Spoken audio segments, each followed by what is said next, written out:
actually is delivered. And I found it very useful that the Czech,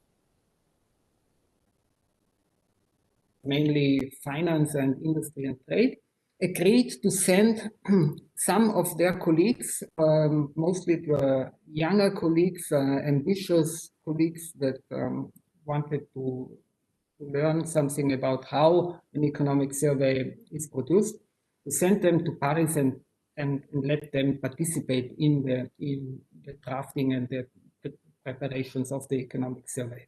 What I also found very useful is to have joint events and joint projects outside the economic survey.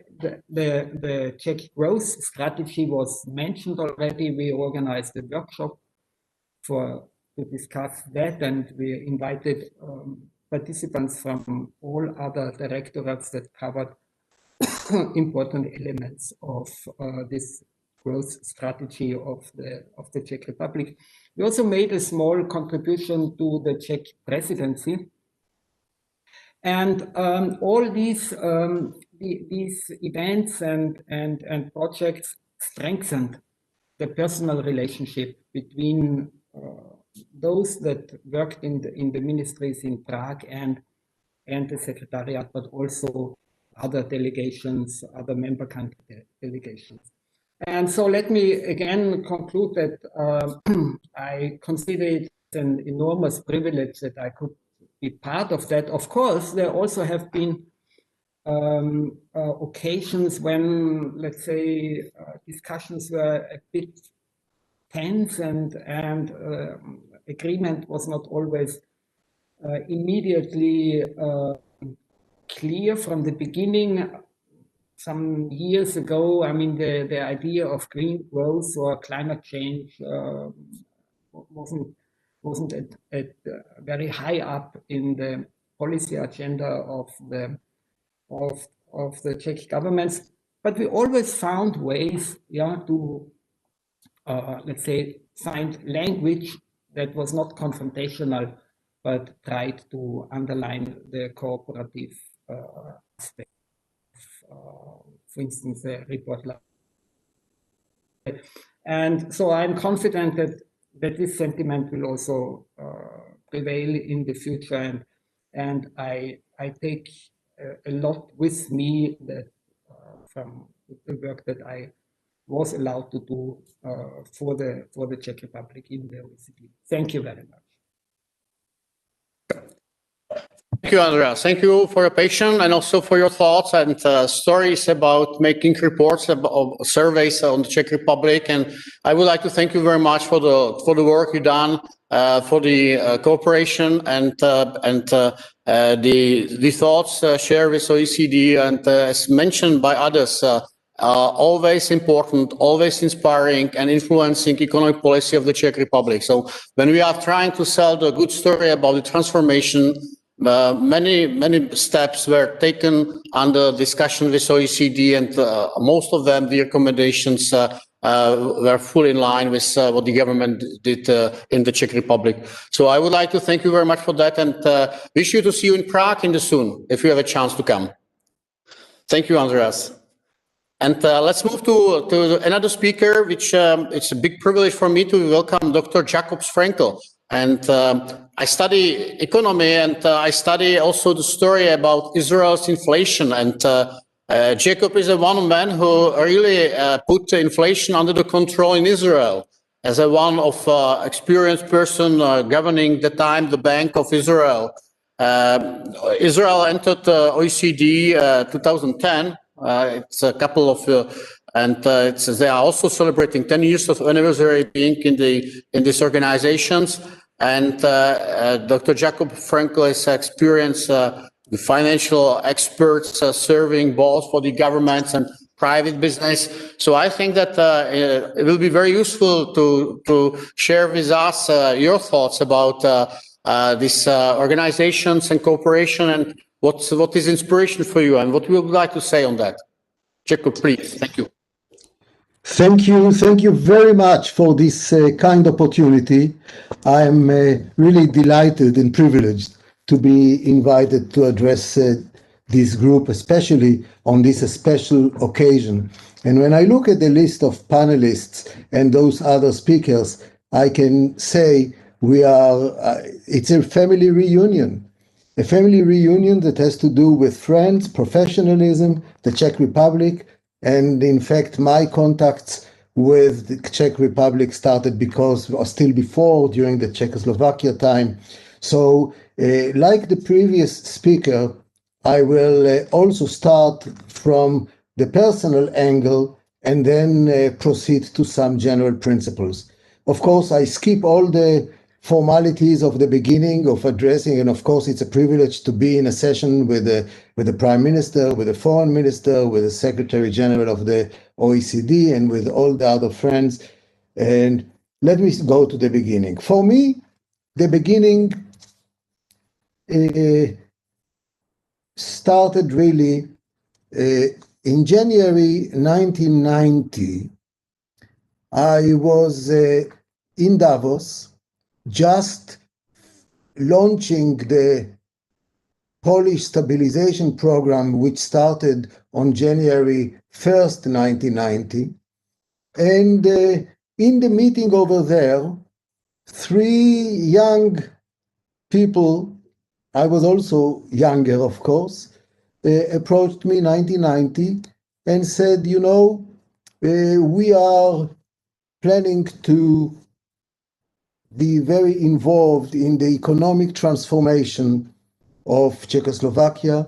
We just went through the Velvet Revolution, and why don't we start talking about whatever lessons there are from the world or from other occasions, and we can interact.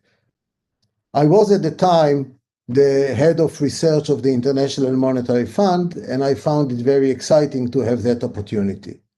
Those three individuals, who held no formal position at the time yet, were Václav Klaus, Joseph Toshowski, and our very dear friend, Vladimir Dlouhy. I must confess, at that time, when Vladimir Dlouhy was the impressive young man that approached me, I could have never thought that fast forward to 2020, we will be here in the context of celebrating the 25th anniversary of the accession to the membership of the OECD, while Vladimir Dlouhy is the national candidate for leading that OECD, a very capable candidate, and we already heard about his qualities in previous sessions. So when I connect it all together, for me, it is also a personal treat. I want to take you to the atmosphere of the early 1990s. At that time, there was a consensus in the professional world of what does it mean to do good economics. It was understood that the private sector is the dominating move, that privatization is, of course, key, that central bank must be independent when have clear objectives, that globalization is a must, that structural policies need to be implemented. There was a consensus with public support for this framework. It was called the Washington Consensus, and therefore, when a country like Czechoslovakia at the time decided courageously to adopt the route towards that world, it was almost a must for every professional to either assist or join hands with this important historic move. But then it turned out that for the West to keep that framework, it was a much easier task than for the countries that just moved away from the regime of centrally planned economies into that market economy area, because the transition is the key challenge. The transition is the corridor. And as a famous philosopher said once, a transition period is the period between two transition periods, because we always live in transition periods. And therefore, it was important to set the concept, to set the standards. And the first question was, how quickly should we go? And I think that I heard from these three young leaders the concept of we don't have the time to start quibbling about the order of economic liberalization. We need to move, seize an opportunity. There is now the political atmosphere that allows us to do things, but still we need to do some things right.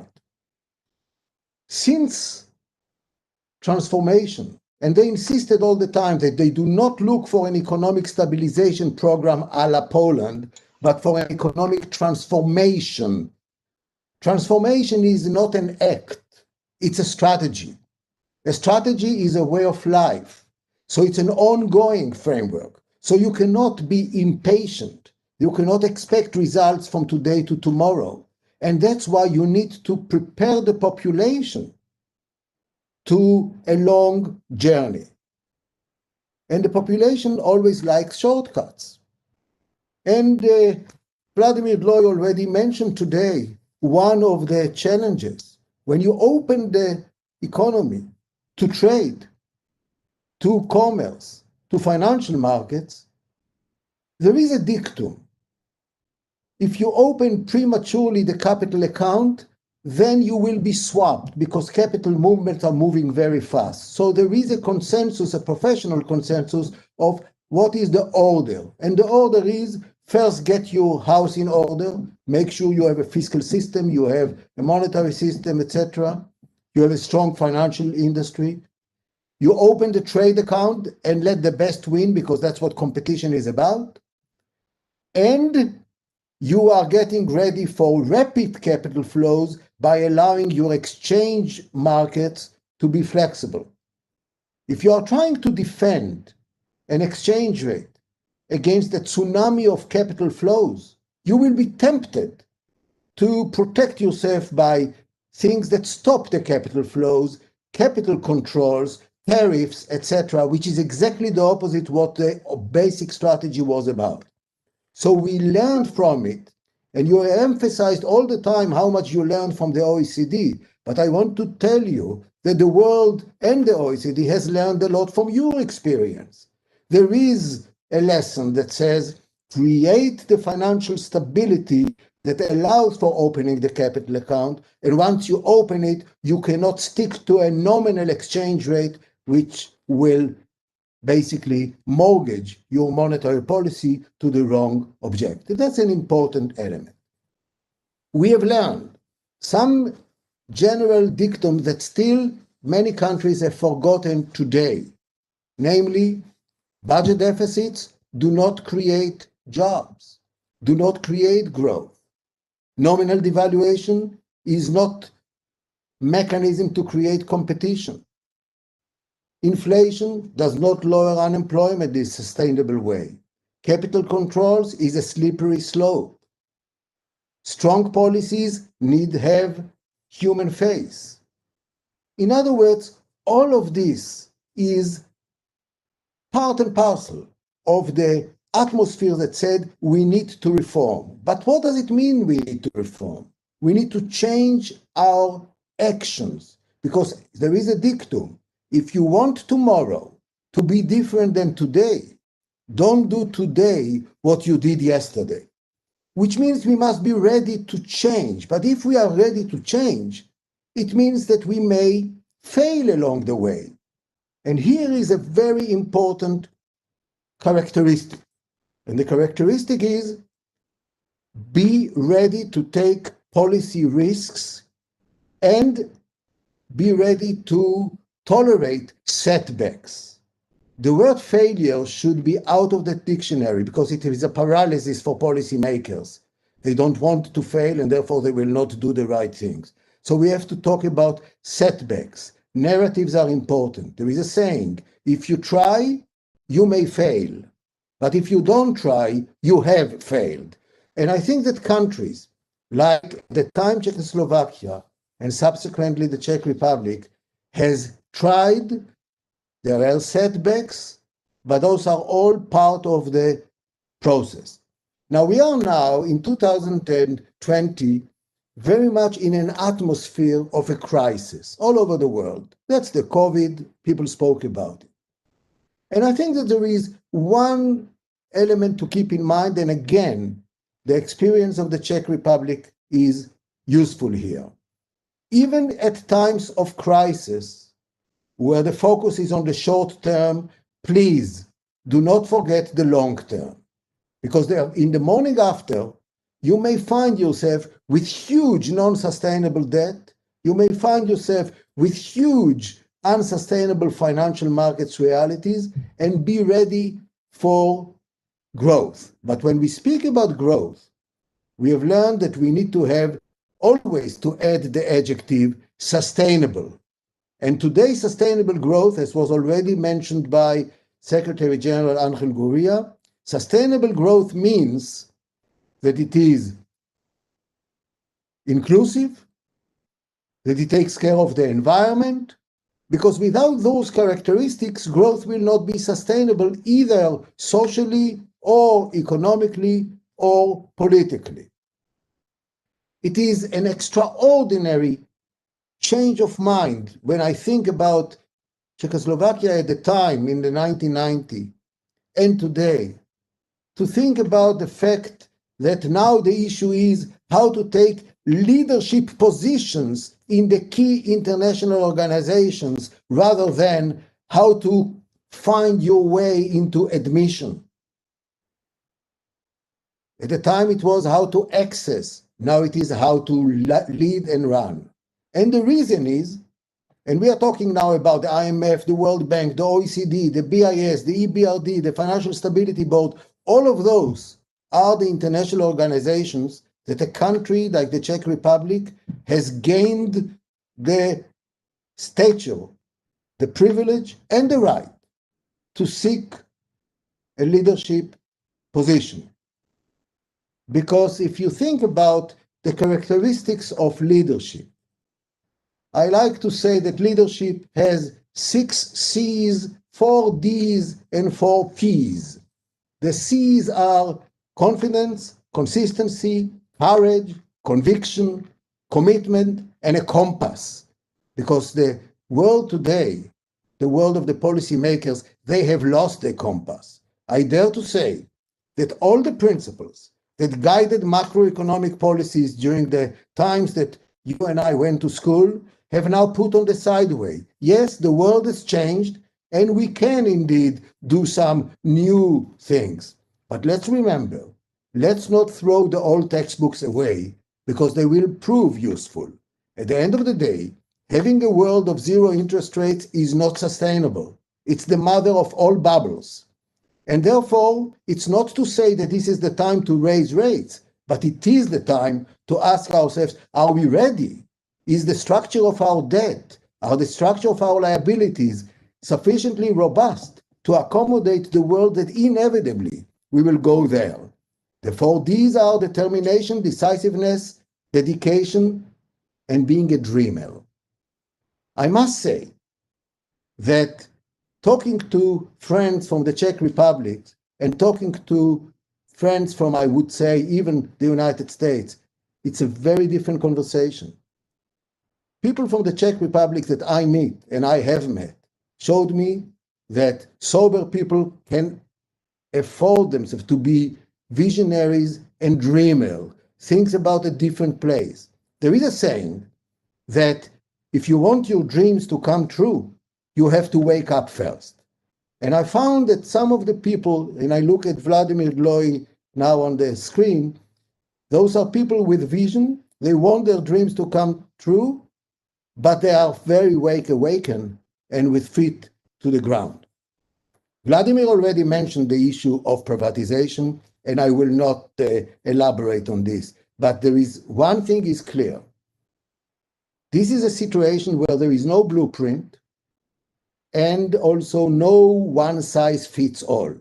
But there are some principles, and the principles of transparency, the principles of being under the light of the sun, open information is a very important one. We all know that infrastructure is key for sustainable growth. In the old days, infrastructure meant roads and trains. Today, infrastructure means, of course, roads and trains, but financial infrastructure and human capital. The world that we will wake up after the COVID is a different world, different nature of what are the skills that are needed. Therefore, dynamism is key. The most important department in the corporation will be HR, human resources. It's a very important element. Education is key. And what happens in the standard education, that you go to school and you learn from your teacher who went to school a generation earlier, has proven to be not satisfactory for preparing the young generation for the dynamic world. It's an on-the-job training, ongoing retraining. That's what it takes. And that's where, again, the OECD has done a lot in developing the distant learning concept, the role of education in human capital. Finally, the hallmark of the OECD for me is summarized in one dictum that actually Churchill coined, which is markets are like parachutes. They work best when they are open. And this is a very important element because some people say, let's close the windows because the wind may blow us away. And the counter argument is, let's open the window so we can smell the smell of roses. We need to strengthen our domestic robustness of the institutions to allow us to protect ourselves from the wind, but let's not give up the benefits from the roses. Let me conclude with a Chinese proverb, which is, the honey is sweet, but the bee is stinging. And the question is, how can we enjoy the sweetness of the honey without being stung? And this is the role of domestic policies. Don't throw the baby with the water tub, but do enjoy the sweetness of the honey. And I wish the Czech Republic and all participants here congratulations on this anniversary. And I hope very much that I will be able to congratulate the leaders of the OECD from the Czech Republic. Thank you very much. Thank you, Jacob. It was excellent and in very many things inspiring for the questions and other comments. And I think that there will be time for the people joining the conference to ask the question, to make a comments. But I would like to thank you very much for sharing your thoughts with us. Encouraging very much, and I think it's giving, by the way, excellent topic also for next speaker, Miroslav Singer, Czech economist and person who were leading the Czech National Bank between 2010 and 2016. And I remember from his presentation as a leading person of Czech National Bank, very much talking about the productivity and quality of the institutions as a basics for the sustainable growth of the Czech economy. So I think that this is a topic you also mentioned. And I will ask Miroslav to take his floor and make the comments on the topics we are discussing today. And thank you very much for taking the time to be with us. Thanks a lot. Honestly, honored by the chance to speak in such a company and on such an occasion. So, but let me start saying that, as a matter of fact, last time I've heard somebody mentioning OECD report was yesterday evening on a meeting of economic advisors of Czech government. We discussed taxes, and OECD findings were very useful rule for approaching the situation. So that's how often we use OECD. yesterday evening class. And let me speak a bit also on personal note. I must say that the first time I was definitely benefiting from the fact that OECD is here in sort of direct way was in 1997, because I was speculating against Czech crown at that time, and the speculation was quite successful for my employers and consequently for myself, of course. But then I had many chances to welcome Jose Angel Gurria in Prague. I was also I had a privilege to participate on Paris meetings related to the report on Czech economy many times. Once, as a matter of fact, after again playing one could say with a Czech crown as a tool of monetary policy, I had a chance to also to comment South African situation once in OECD, being invited as a sort of expert on using the currency to fight inflation, or not myself as an expert, but as a representative of the institution, which of course had experts. So as a matter of fact, now I realize I also had a chance to walk around the Cat Lake with Jose Gurria, I believe 2 times at least in Jackson. So quite a lot of fond memories for General Secretary, for Andreas, of course, as a guest in Czech National Bank. And I believe there is a quality in what OECD does. As a matter of fact, again, I would say when we discussed monetary policy, especially once the Czech National Bank was pioneering use of exchange rate as a tool in inflation targeting, I would say the most challenging questions and conversation we had with OECD representatives. That was really interesting. So that leads me to what I believe OECD does for all of us, and I believe it's a reference source. It's a source of ordering of information that enables us to find where we stand.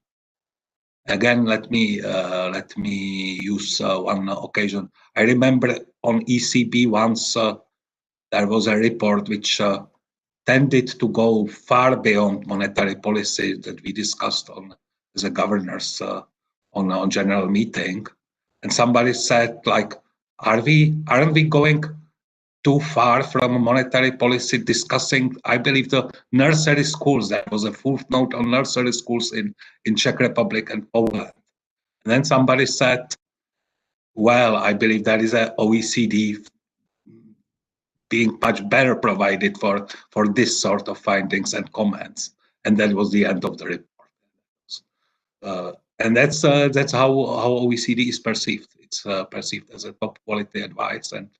And even yesterday, and I must say the councils of government are composed from very heterogeneous group of people with very heterogeneous opinions, but nobody essentially adapted the information on taxes provided by OECD. So that's where OECD stands, and I believe we will need it much more. And let me relate to what Jacob said. We are coming to the new world. We are coming to the very challenging world. And I believe till last year, the conventional wisdom, till this year, till now, the conventional wisdom is that the role of people will be much more based on their ability to relate, to be empathic, to use the human touch to cope with analytical skills, and then to cope with kind of calculations with the new world of artificial intelligence. As well as we all recognize that education is a key to this. At the same time, we are all, I believe, in the developed world to lose the personal relationships. We are talking through the cameras of computers now. So a lot of from emotional side we are losing. Our kids and younger generation is losing it for a year almost constantly. Not to mention that we are all as a parents, or at least my generation, is coping as a parents with the challenges of distant education, which my 11-year son, I must say, characterized as homework on steroids. And this is distant education for him, homework on steroids. So we will need more advices from in the world to come, hopefully in the better world to come with vaccination. We will need even more the analysis and advices of OECD. And in this respect, let me, being a younger than most of the speakers so far, let me say that a few words on Vladimir Dlouhy, because I met Vladimir Dlouhy when he taught me structural analysis as a student of Prague School of Economics, when I was specialized on operational research and econometrics. And I believe the communist planners hope that we will help them to calculate the planning better. And that was the reason why we were relatively free to learn what we needed. And Vladimir was at that time, I believe, for many of us, a role model how the economist can cope with the challenges even during the bad times we lived in. And I believe he is a different personality, of course, than Jose Angel Gurria. But I believe, as a manager and as an economist, as a leader, he would definitely benefit the institution, and he would be able to help it to cope with the challenges we will have in hopefully after COVID times. And let me end up with this.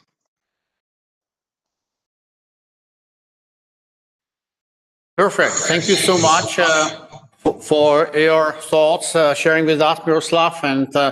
And we, I think, cover all speakers in the first block. And I think it was from different view, very interesting discussion about and presentation about influence of OECD to economic policy, global governance, effective institutions, monetary policy, and all the topics about reforms, transformation, and so. I will open the door for possible question, comments you may have to the speakers, to each other, and then we will move to the second block, which will be very much about the future, about what we do expect from OECD in the future, what Miroslav has mentioned about challenges we are facing in post-COVID era of the world, and the global governance challenges we are facing. So I will maybe give a floor. You can raise your hand or send a chat to us to look about the questions, and I will read the question to anybody. We have more than 60 people online today now, so it's open for the discussion. And I will maybe start with Peter Gandalovic, our ambassador to OECD, to give him the floor for the first comments on this occasion. Peter, please. Thank you, Martin, and good morning, panelists. Good morning, participants. Of course, it is a great privilege to be an ambassador at the time when the Czech Republic is celebrating the 25th anniversary of the membership. And of course, I'm glad that the ministry, together with other ministries, was able to prepare the brochure, because this is not only to commemorate the anniversary, this is actually a resource for students, for researchers, and of course media. When somebody asks what the OECD is actually good for, as Mr. Fageder is remembering the former president, he might have been then prime minister, I believe, Václav Klaus, his question. So the brochure is actually serving for resource to actually see how various areas of national economy are influenced and resourced by the work of the OECD.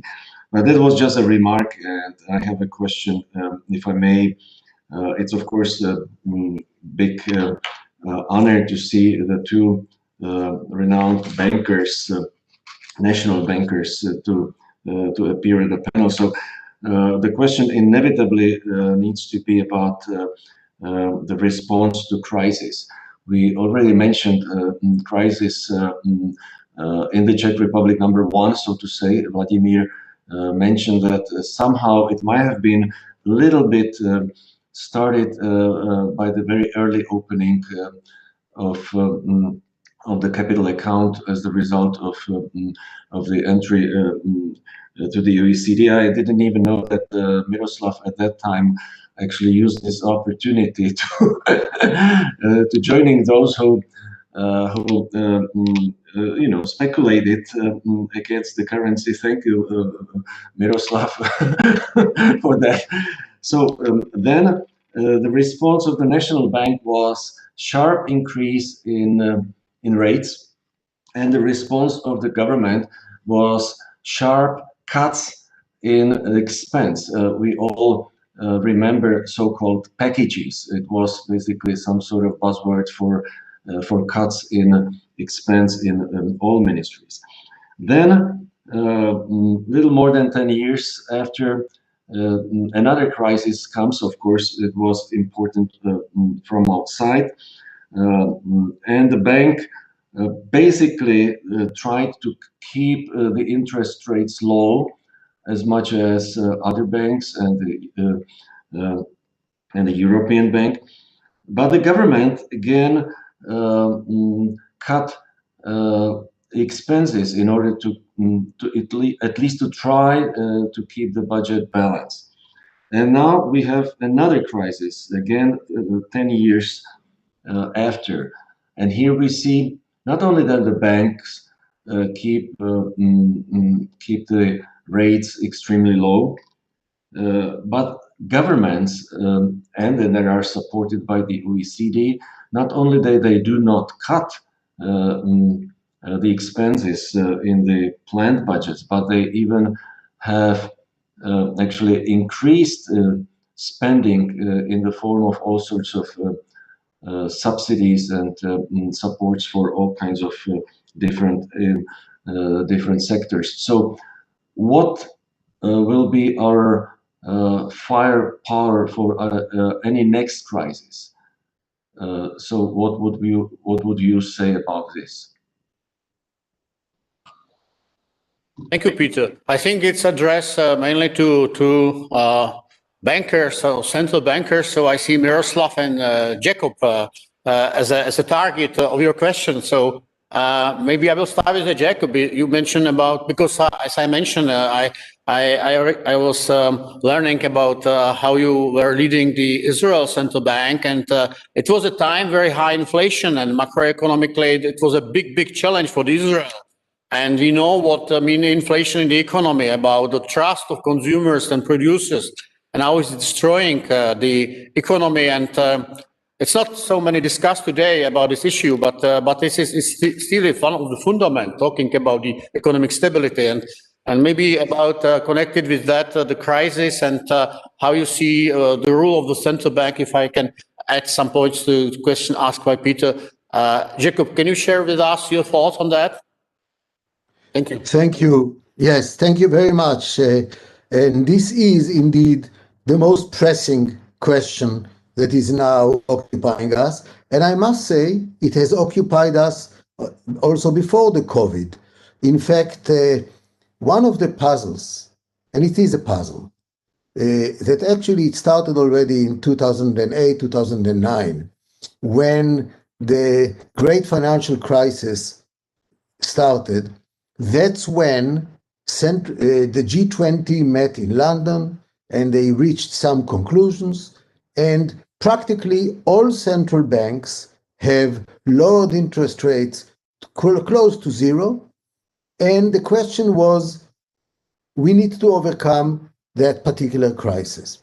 I'm willing to bet that if you asked all participants in the debate in London more than 10 years ago to put in an envelope their forecast of when will this excessive, extraordinary easing of monetary policy, when will it stop? Nobody would have believed that today in 2020, we will still be in this environment. In other words, this was taken with the perspective that it is a short-term measure. And when there is a short-term measure, you are allowed, so to speak, to depart from the convention. But over time, unconventional monetary policy was developed, unconventional fiscal policy was developed, and if it happens for more than a decade, you ask yourself, is it unconventional or is it the new convention? I think that there is an issue today. All central banks in the world would have loved to have the circumstances that allow them to get away from the zero interest rate, but they can't. So the question people ask me, where is inflation that we were all worried about? Because it's not. And my answer is, it is in the asset markets. If you look at the financial markets, today there is a huge disconnect between the picture of the world as seen from Wall Street versus the picture of the same world as looked from Main Street. The economy has unemployment, has difficulties, and Wall Street is booming. Wall Street, this is the disconnect, and it's not healthy. There is no question that disconnect will need to be coming back into balance. And it will come into balance either by raising the interest rates or hopefully sooner and better by accelerating growth. So here becomes the issue of the sustainable growth strategy. I think that it is the case that with the COVID, most countries have increased their budgetary outlays very significantly, and I should say properly so, for the short term. But as the BIS has been warning us long ago and time and again, be careful. Large budget deficits accumulate into large debt. Debt needs to be serviced. And if you are worried, if you are saying, well, it's not a problem because interest rates are low and the cost of the servicing of the debt is still not high, this is correct. But interest rates are not low forever. And this is what I mentioned. We are not ready yet to accommodate the rise in the interest rates, and it may create great bankruptcies if it is taking place prematurely, but it needs to be done in a way in which the sustainable growth is enhanced. That's where the structural measures are so important. Thank you. Thank you very much, Jacob. Yeah, thank you for your thoughts. Miroslav, can you take this question from Peter and maybe also from your Jacob? Thank you. Yeah, yes, of course. Well, first, perhaps to note, Czech central bank was one of the few financial institutions that was able to increase the interest rate and was, in my opinion, right doing so in pre-COVID times. Perhaps thanks to the fact that the deflation was no more a threat for Czech economy and low but above target inflation was the thing it had to deal with, like in the normal times, I believe, thanks to its heritage. And second thing, I believe as our own personal experience of most of the, if not everybody in the panel, is that as a person, I believe we spent much less this year than in any other year of recent decade, because of restrictions, because of inability to travel that much, because of inability to go for a proper, well-served events in restaurants and so on and so on. And this is the role of macroeconomic authorities to sort of fill the gap of demand created by our own personal decision not to spend, as well as our firm's personal decisions not to, also private decisions not to invest. If they, this is about what the macroeconomic policy is about, and in this respect, I believe the response is right. If I think it can go forever, not. And let me hear, I believe it's Jacobs' role to quote, but this time I dare to quote Einstein. And Einstein, among others, defined a quality system. Quality efficient system he defined as a system that envelopes, or which content is a lot of orderly energy, and for the driving of which is need very little of information. I don't think we are living in the time in which we can call states quality system from this simple angle. I don't think we live in time in which we can call a financial system to be a quality system from this angle, because it has a lot of disorderly, not orderly, but disorderly energy. And we definitely need more and more information, inputs and outputs to guide it. And I believe this is a long-term problem of general sort of where we stand. Thanks. Thank you very much for the thoughts. I will use the opportunity that Andreas is with us, and I have one question to you, because as I mentioned, you were not only responsible for the economic service for the Czech Republic, but at the same time you were doing through this same exercise with many other European countries. And one of the important things of OECD is benchmarking.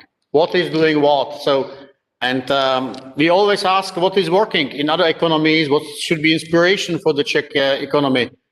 Can you elaborate a little bit about when we were making a study about the economic survey? Did you find some trends from other countries or policies which should be interesting to be, I would say, used in the Czech Republic, or it should inspire the Czech Republic based on these different benchmarks? Because Vladimir was making a presentation, and we many times present the last 25 years in the Visegrad countries group, because we enter EU together. But I will be happy if you can say a few words about the exercise and comparing the exercise with countries you were responsible when making the economic surveys. You can take this question. Andreas, thank you.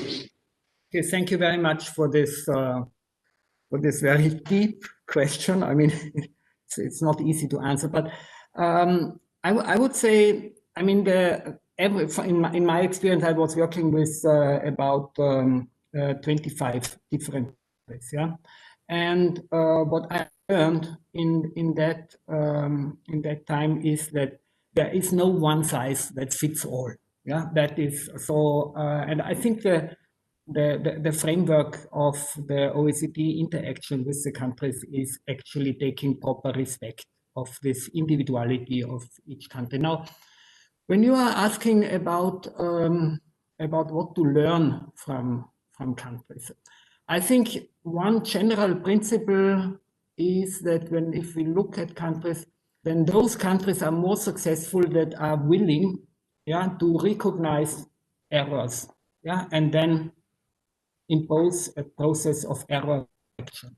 Yeah, that is, I think, a very important issue, and it is important to be pragmatic in this process, and also efficient in terms of a quality system by getting all the relevant players to the table. I mean, it is difficult to remove errors if you have, let's say, one of the important players outside. So, I mean, one thing that I was thinking about more or less since the beginning of my career as an economist is this issue and concept of social partnership that was developed to some excellency in Austria. I'm not so much talking about the presence, yeah. So making sure that unnecessary conflicts, between organized labor and organized business can be avoided, and share everyone behind an agreed concept of sustainable growth. I mean, this is something I would think that that could deserve to take a closer look on the Austrian experience. Also, this concept of social partnership, as it has been applied and as it has been successful in Austria in the, I would say, in the 60s, 70s,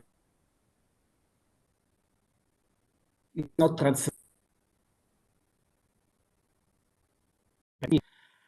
Maybe a more relevant aspect that I experienced, or I came in touch with in Denmark and Sweden, is this idea that, let's say, you can have a big government sector. I mean, this is that is possible if this, but you only can have this if this government sector is efficient in terms of providing the services that the population needs and wants.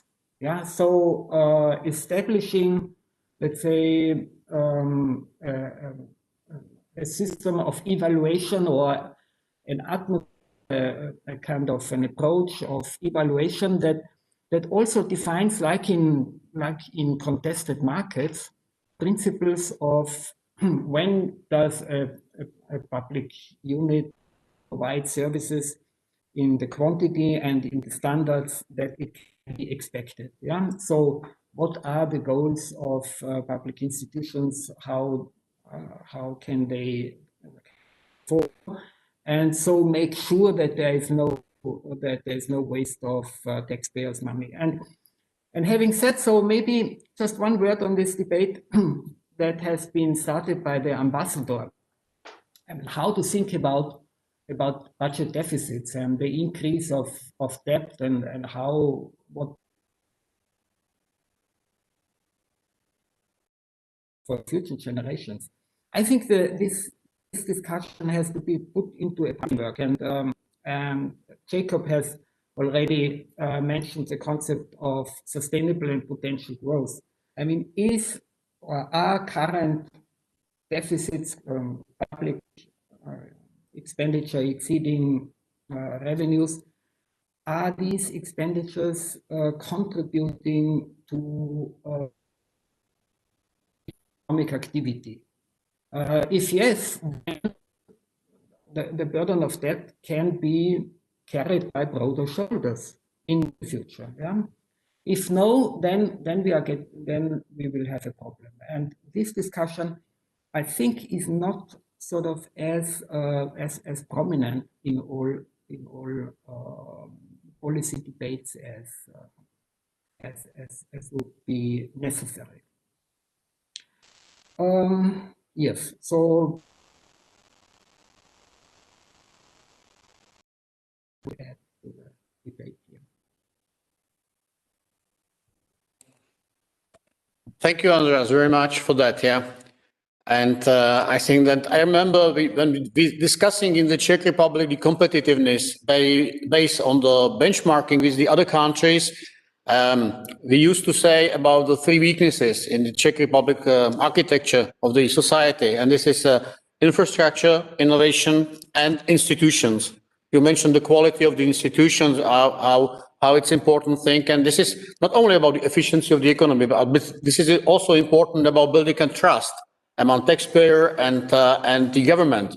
And this is the thing which is very important for building also a positive social environment in the society. So I'm just confirming from my point of view what I did, benchmarking on the competitiveness issue you mentioned are absolutely relevant and for us as well. So I would like to finalize the first part of that our meeting, and by thanking from my heart to all speakers, Vladimir Dlouhý, Andreas Forgeter, Jacob Franco, Miroslav Singer. I highly appreciate you find the time to be with us. Very important and good thoughts you share with us, inspiring, and seeing a new friends and which we used to work together. So I would like to thank you for your time, and not only for that, but for your work you did for cooperation with the Czech Republic and with OECD and with the topic we are discussing today. And in the second part, I was asked to make a small break, technical break for the speakers, for us. So I will ask you now to not to cut the connection, to stay connected. Now it's 11:38, so we will continue in 11:50, and we will be talking about more about the future of OECD. Next 25 years, you know that one of the slogans of OECD is a better future and better policy for better future. And I would be happy to invite speakers elaborating on this topic. Miroslav Miko, head of the European Commission's representation in Slovakia, Andreas Schleicher, director of the Directorate of Education and Skills of OECD, Ingrid Broková, State Secretary of the Ministry of Foreign Affairs of the Slovakia, and again, Vladimír Dlouhý will be among the speakers. So I think that this is promising a very good panel we will have. So let's make a small break. Thank you all, and let's come back at 11:50 to continue in the last part of our conference today. Thank you all, and see you and hear you soon. Thank you very much. Thank you very much. Bye-bye. Bye-bye.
Yes, it's 11:50. So you are very disciplined. Thank you very much for that. And let's continue for the second part of our conference. And this is very much, as I mentioned, about next 25 years for better future. So I know it's a challenging title, and you will work with that how you would like, because in the time of foresighting or forecasting, it's I think we have a challenge to understand what will happen tomorrow. So maybe it's better now to talk about what will happen in 25 years from now. So I will try to elaborate with you, and I will ask you about how you see the future tasks for the national governments in economic policy and for OECD, for the post-COVID or after COVID policies. One important issue for the Czech Republic is also the global governance, because facing globalizations, I think that the multilateral system base after the Second World War is really challenged by many others, and also the position of many countries has changed on that, and I don't know if it's fully reflected, but what we are facing as a middle-sized country is that we need really good, effective, efficient global governance of the multilateral issue, to have some kind of rules and be able to agree on the things which we would like to do together. So this is just a favor of that. OECD is important for discussing important standards. In Europe, we are discussing tax in IT sector, for example, and all these other issues. So that's a couple of things which are challenged, and I would be happy if you can elaborate a little bit together with us about how you think about that from your perspectives. We have three speakers, as I mentioned: Vladimír Dlouhý, Ingrid Broková, from Secretary of the Minister of Foreign Affairs, European Affairs of the Slovak Republic, Andreas Schleicher, Director of Education and Skill OECD Department, and Ladislav, I make mistakes in the Mikol, head of the European Commission's representation in Slovakia. So very great speakers for the topic. And I will start with Vladimír Dlouhý about his thoughts on the topic. And Vladimír, if you can take the topic and say a few words on for how you see this from your perspective. Thank you. Thank you very much, Martin. Good morning again to everybody. I would like also to thank my colleagues at this panel and to welcome them at least like that via online conference. Well, as Mr. Tlapa has mentioned, 25 years is quite a long horizon. And if you look where the world was 25 years ago, let's say in terms of communications and this type of online conversations, there is a sea of change. So it's indeed difficult to make any visions or forecasts for the 25 years. So what I have decided that speaking about OECD, allow me to divide it into three parts. The first is immediately the OECD policies in the immediate future, which is of course given by the urgency of pandemic situation. Kind of a near future or midterm, and of course also the long-term vision. So if I should start with the first point, the immediate policies of OECD, I believe that facing the crisis, it is important to say that OECD emerged as quite a prominent platform. I would say one of the most important globally. Both as to the analytical strengths and as to policy recommendations, both to member countries and globally. And of course, this is paramount at this time because we should make sure that organization will continue to play this very important role. After all, it is expected from OECD, and it is at the same time an opportunity for OECD. OECD has achieved a lot over the past couple of months. We have OECD Digital Hub on tackling the coronavirus. We have seen a lot of analytical work. Only to produce a list would be quite a long work.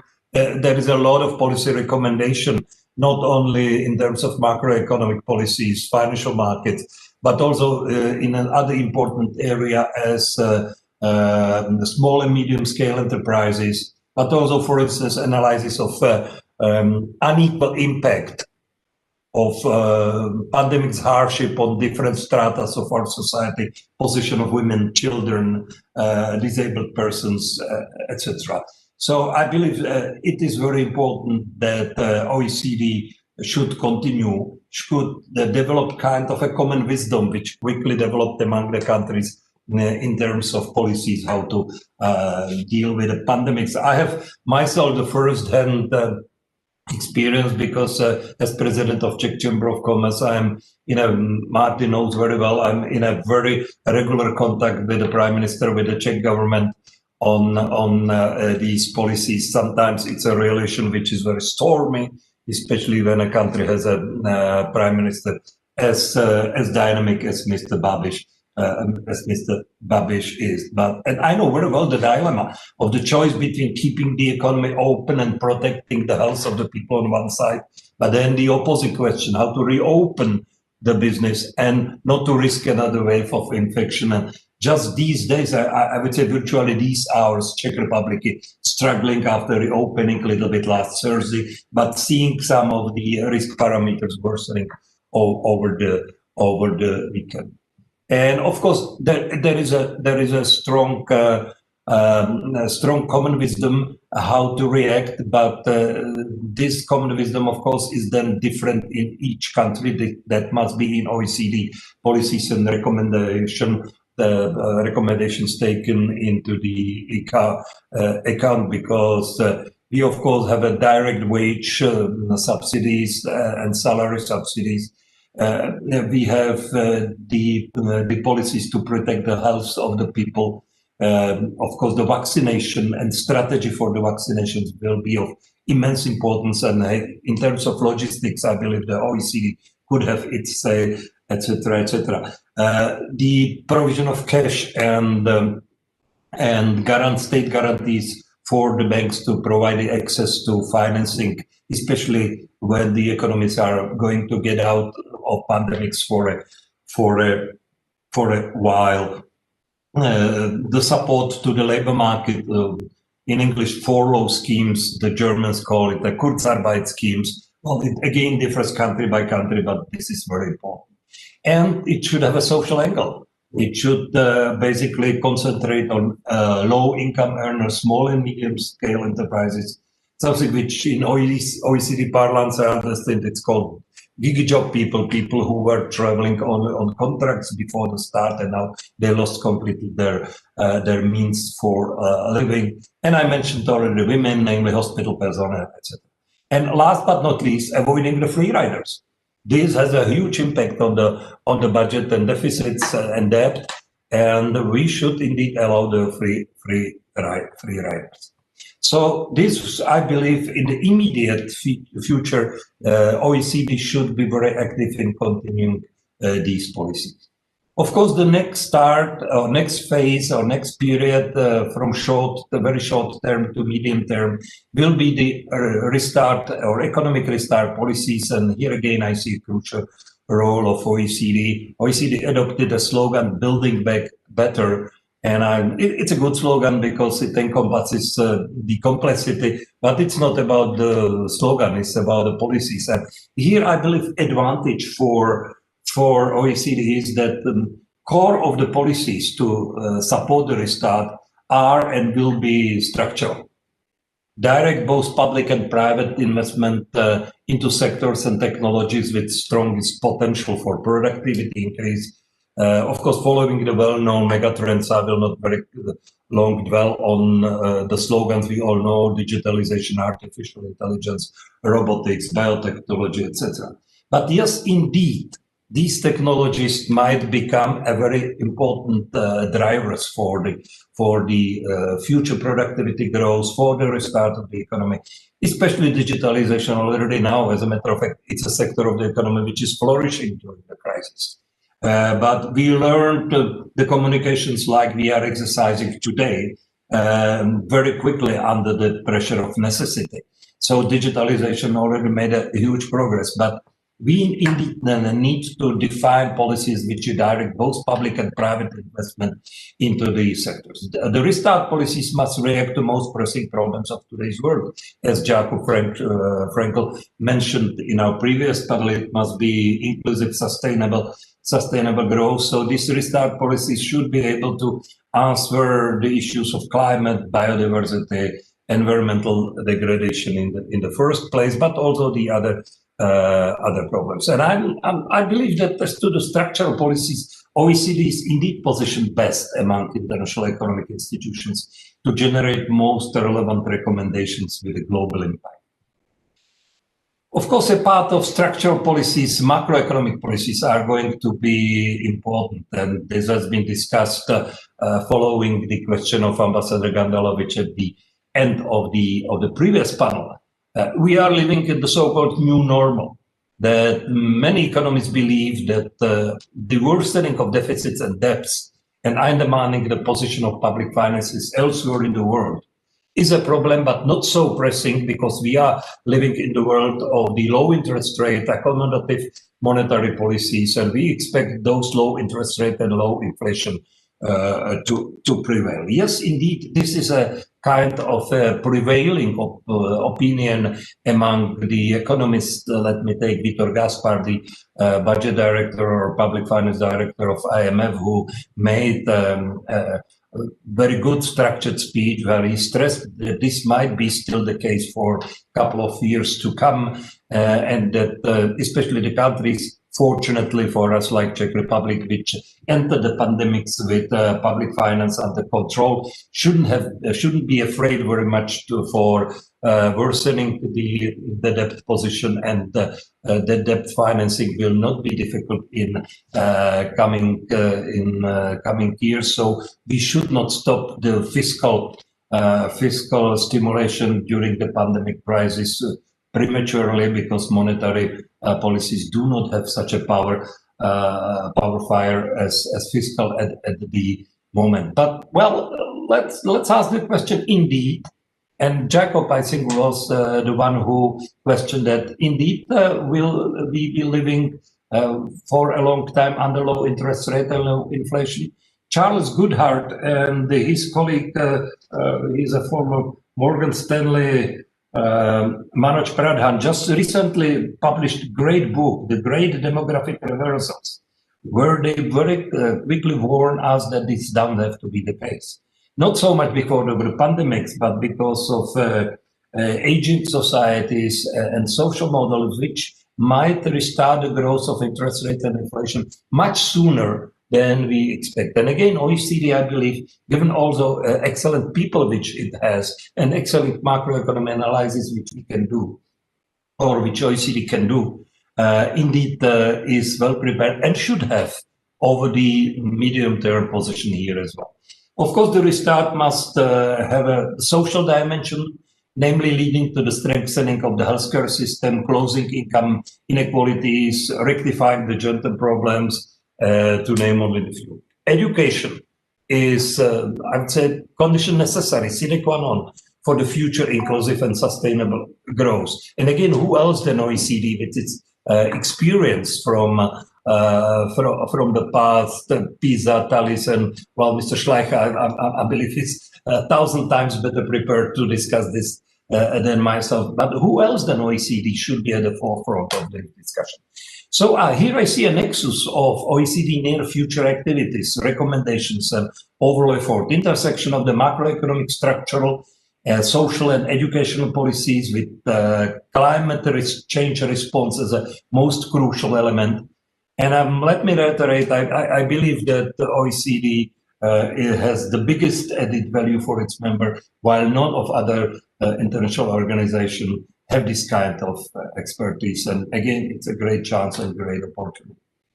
And last, of course, OECD must have a long-term strategy in mind. And here, let me ask a question. Is the world indeed so different compared where we were a year ago before the pandemics? Well, of course it is different, but there were many problems problems which we knew before the pandemic: climate, income inequalities, women's position and the role, etc. We knew about the new opportunities which created new challenges, like the new technologies I have mentioned, which again also generate the new chances. We knew about the threat and menaces. I have already mentioned aging, migration, which from the long-term economic point of view always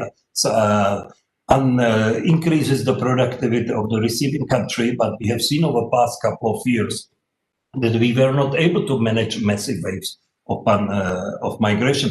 And in case we have seen now a slowdown only because of the pandemic. So I'm afraid that the problem is re-emerge after the pandemic's recedes. And here I believe we should also understand one thing. COVID has changed a lot, but has not changed or should not change our values. They are still valid. From the very inception of OECD, there is a slogan, better policies for better lives. And I still believe it's the most proper characterization of OECD. We should defend our principal values: democracy, rule of law, open and transparent market economy principles. We should defend our ACEs, methods, best practices, something which I consider very precious. This is the analysis, many analyses which are evidence data-based. And out of this evidence and data-based analysis, also very good conclusions and recommendations. Of course, OECD needs to think out of the box, not to remain only defending its still valid but existing values. Thinking out of the box will lead especially to the embracement of the new technology. So here I believe innovation and interface with of research and development R&D with the particular business. Thinking out of the box will have to combine governmental public programs, also attracting private capital via PPPs project or whatever. And here I see the other nexus of OECD policies. We have been witnessing all the problems, challenges, and also new opportunities well before the crisis, current crisis. But our policies must restart the growth, face the current challenges, but at the same time, we need to reunite around our values, use all possible means of cooperation, and act together first towards recovery, but in the long term towards promoting our like-mindedness. There are 2 points to conclude I would like to single out specifically. First, trade and openness. Globalization over the past 30, 40 years brought a lot of positive things, especially in the developing world, took out of poverty millions of people. I have been traveling a lot to India, to Hyderabad, Bangalore, Mumbai, and I have seen this, I have witnessed that with my own eyes, despite the fact that there is still a lot of poverty in India, but there is also an immense improvement. And that applies for other parts of the developing world as well. But at the same time, the globalization brought negatives: environmental impact, income inequality in our part of the world. This is important. Inequality in our part of the world, when our middle income societies, our what the Germans call a Mittelstand, they have witnessed the jobs moving out to the developing world. And the generation of mine, maybe already two, lost, I would say, trust into our political system, into our economic system. We have seen emergence of nationalism, protectionism, etc. We must face it. We must be able to answer the question of these people, but at the same time, we must defend global, open, free trade based on multilateral approach, because it's an important prerequisite for the strong restart of the global growth. And if I may, the second point I would like to single out is climate. On one side, let me clearly say that I understand this to be the biggest problem, at least for the first half of 21st century, for all our planet. And we must be able to tackle the problem. We are living, I am living, of course, OECD countries are beyond European borders. I am a citizen of the European country, which, as Secretary Gurria mentioned in his opening remarks this morning, of course, given its structure of the energy resources, given its industrial past, etc., is fighting very strongly and sometimes in a difficult way with the climate issues. Europe now stays at the forefront of the fight against the climate change. But at the same time, we see that there are much stronger polluters outside Europe, be it either OECD member like the United States or non-OECD member like China. So I very much believe in the deeds. The climate targets are important because they mobilize the activity. But at the same time, I believe in the deeds, in the acts, and how to fight the climate change. I see again in embracing the new technologies, in innovations, in developing a productivity which growth, which is going to be based on the environment-friendly approach and environmental-friendly technologies. And at the same time, these long-term policies must take into the account the concrete situation of particular countries. And again, here in the Czech Republic, I'm a member of the so-called Coal Commission, which we have established following the German example. And just last Friday, there was a big upheaval. Our commission recommended to the government to choose the year 2038 as the final year for using coal in our power generation and also basically stopping the usage of coal in burning and generating electricity, and also heat, including the decentralized heating of particular people in the particular houses. But this, it has its limits. It has a limit because Czech Republic and Czech population insist that we remain strategically independent and not being dependent on the import of the energy resources, which in our case means that the only solution is to build up another nuclear energy power block, which of course will generate a lot of discussion with some of our members. It will increase in the short term our dependency on the import of the gas, because although despite a very strong support to the renewables, Czech Republic does not have natural conditions like air, water. We are not a sea country. We don't have Alps like Austria, etc. So I'm giving the example of my country, or I'm taking the liberty to give the example of my country as an example that despite the fact that we all strongly support the need to fight with the climate change and its detrimental impact, we also should take into the account the particular situation in particular countries. And at the same time, it's not so much about the targets, despite the targets are important. It's about the deeds and the acts. So let me conclude here. I could have spoken about many other things which has to do with the OECD future, internal management, whether this is more a members-driven institution or whether the management has a very strong role. I could have spoken about many things, but I have picked up these three areas: immediate, medium-term, and long-term vision is crucial for our today's discussion. Thank you very much. Thank you, Vladimir. Thank you, Vladimir, for your presentation and thoughts, sharing with us. Let's move to another speaker. And it's my big privilege to invite Ingrid Borková, State Secretary of the Ministry of Foreign and European Affairs of the Slovak Republic. There's no surprise. We are working very closely with Slovakia and Slovak friends. With Ingrid, we are discussing economic diplomacy, international economic organizations, development, humanitarian assistance. So we have lots of topics already sharing together between the Czech Republic and Slovakia. But I would like to also highlight long-serving position of Ingrid Borková to OECD. If I'm not mistaken, correct me if I'm wrong, you were serving 6 years as the ambassador of Slovakia to OECD, and I think it's give you a very good view of the topic we are discussing today in this second panel. So I give the floor to Ingrid Borková to Slovakia. Thank you.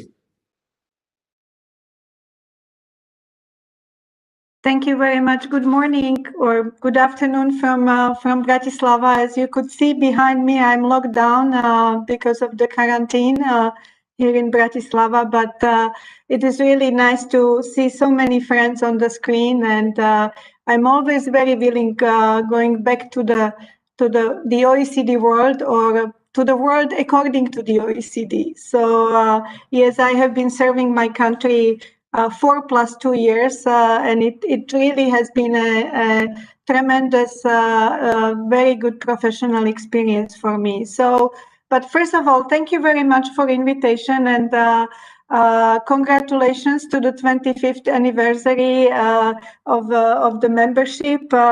Slovakia currently celebrates the 20th anniversary, so we had also several events here in Bratislava. Of course, our accession process has been was much more complicated that time, so we were lagging behind 5 years to complete the political part of the accession process. I would like to also say that the OECD celebrates the 60th anniversary of the foundation this year, and actually the OECD has started as a agency to implement the Marshall Plan to recover Europe, and situation now is somehow similar or symbolic today, because we have been trying to address the COVID-19 crisis, and with it also the recovery of economy will be a huge, tremendous task for all countries around the world. So, and every crisis is the opportunity. It is also a good time to reflect what has been done, what has worked, what doesn't work well.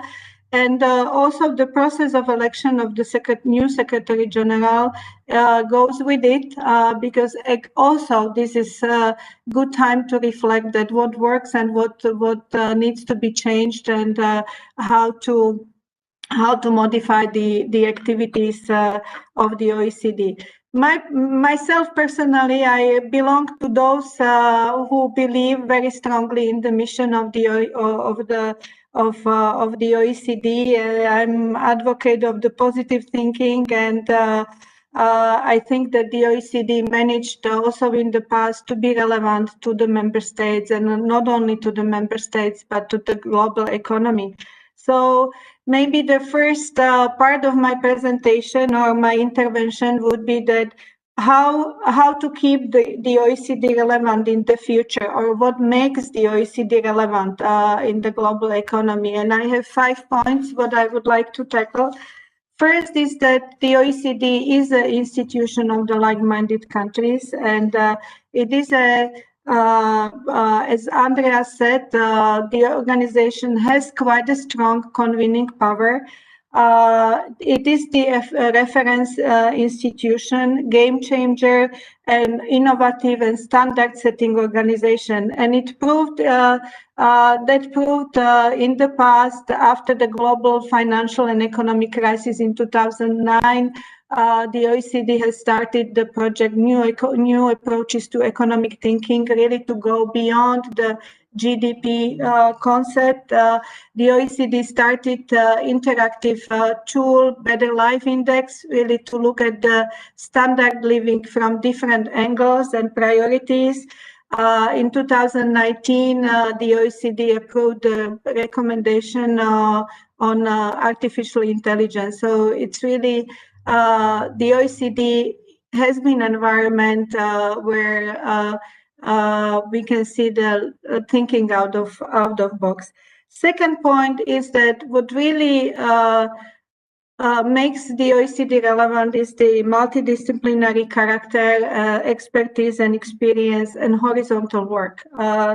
OECD has managed really to achieve kind of whole of the OECD approach to address the issues. It could be inspiration for many member states. We know that we tend to work in the silos in our governments, and good, again, concrete example is a Going Digital project.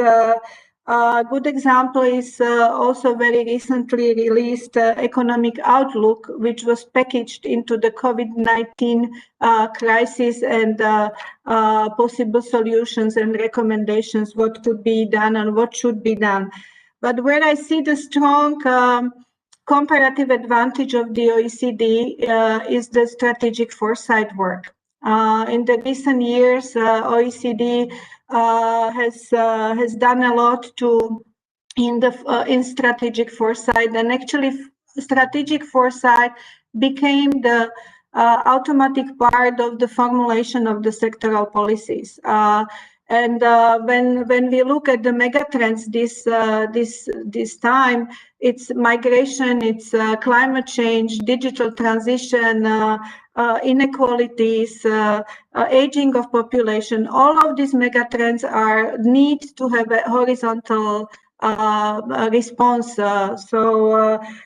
This is what I really think that here the OECD has been relevant, and I hope that in future it will stay so. Third point is the combination of work from top down and from bottom up. OECD, that means more than 200 specialized committees. So it's an evidence-based approach. It's sharing the best practices, lesson learned from the members among the member states. So in the committees, and also every year the OECD has the ministerial. So also from the ministerial, from top down, goes some guidance what the OECD should do. My fourth point.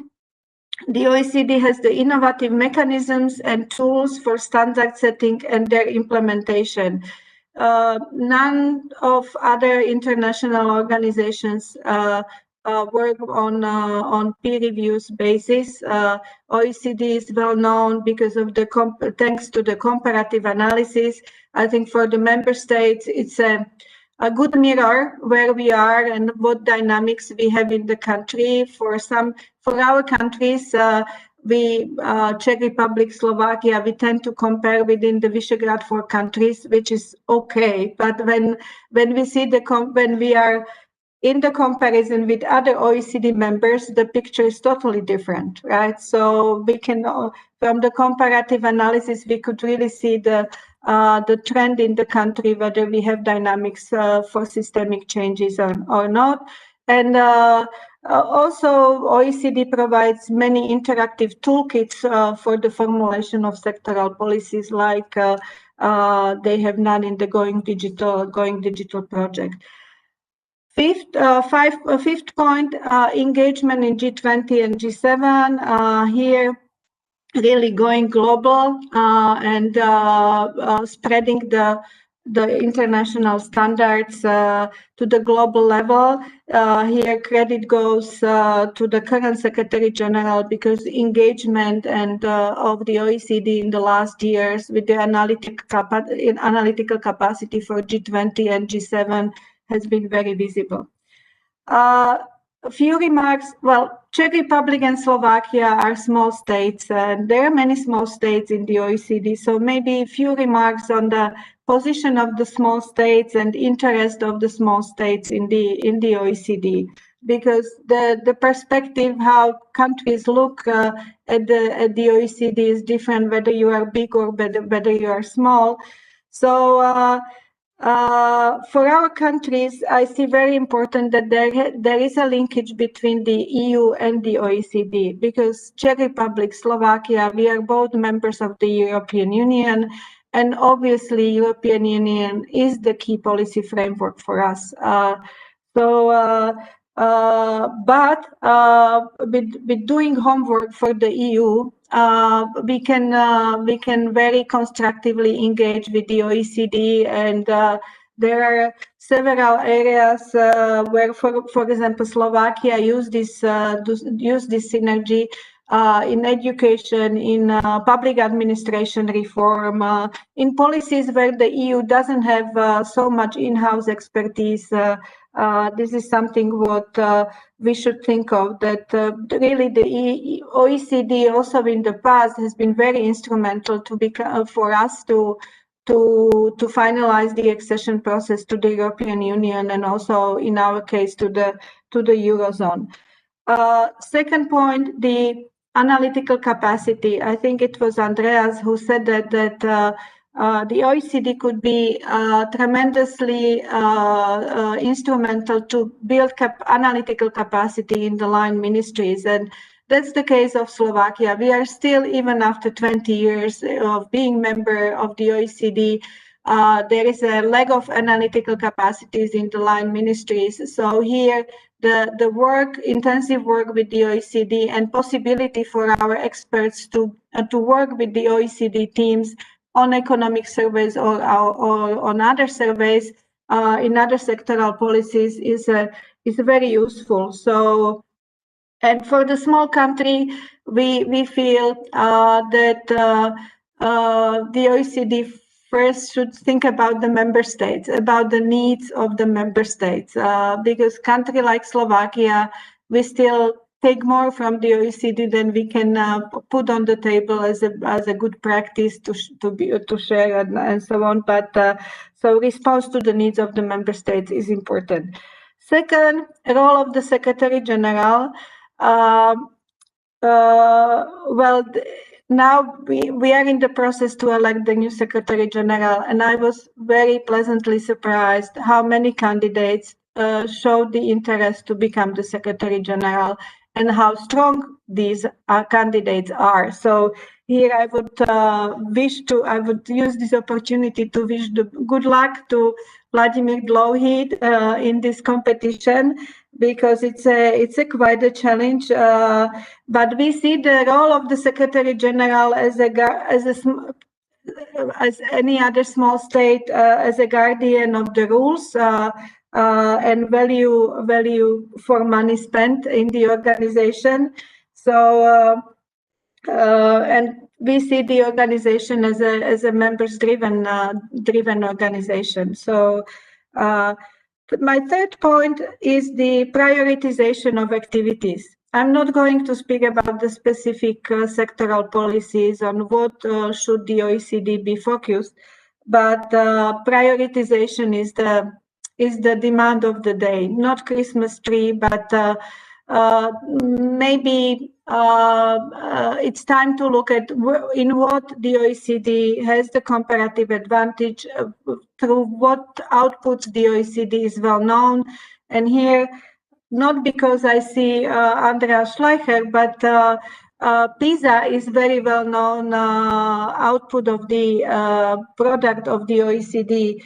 Then tax area, tax policy, and especially these days, digital tax has a prominent place in the visibility of the organization. So generally, education, social area, maybe generally data collection and measuring the indicators of various sectoral policies. So let's build on those where the institution has the strength. And my fourth point, last point, is the character of the organization.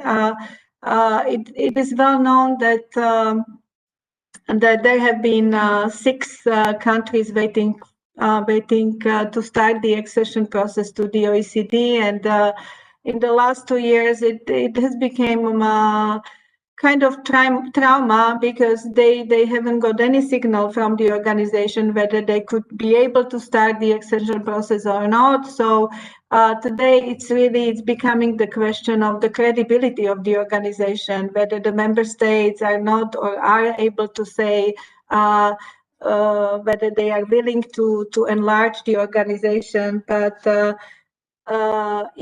when we know that the OECD is a consensus-based organization, so the question is really, or the question for the new management of the organization would be how large the organization should be in the future, and what character the organization should have. So, but certainly these questions would be part of the new vision statement, which will be prepared to celebrate the 60 years of the OECD, and actually it will be prepared for the new management of the organization. So definitely it should reflect all of this. So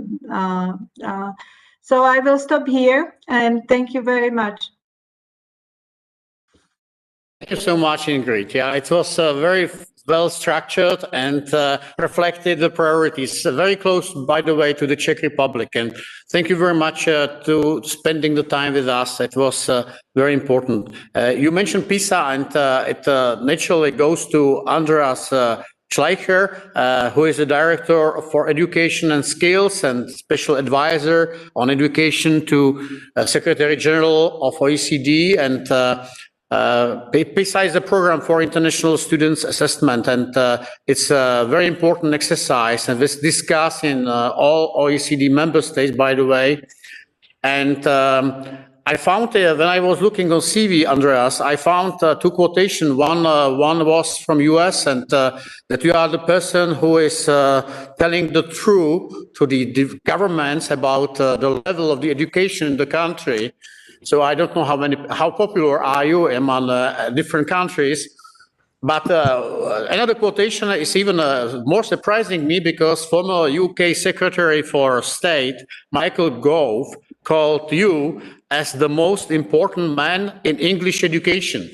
And that's for the person, I know you are German, living in France, and to be most important man in English education, it's a challenging. So if you can clarify a little bit these personal things, sorry to mention that about you, but seriously, I think we all talk about importance of the education and teachers and students, and but I may be happy to listen your thoughts on the topic, because it's something we feel all it's very relevant and crucial for the competitiveness, for the social stability, for the success in the future world.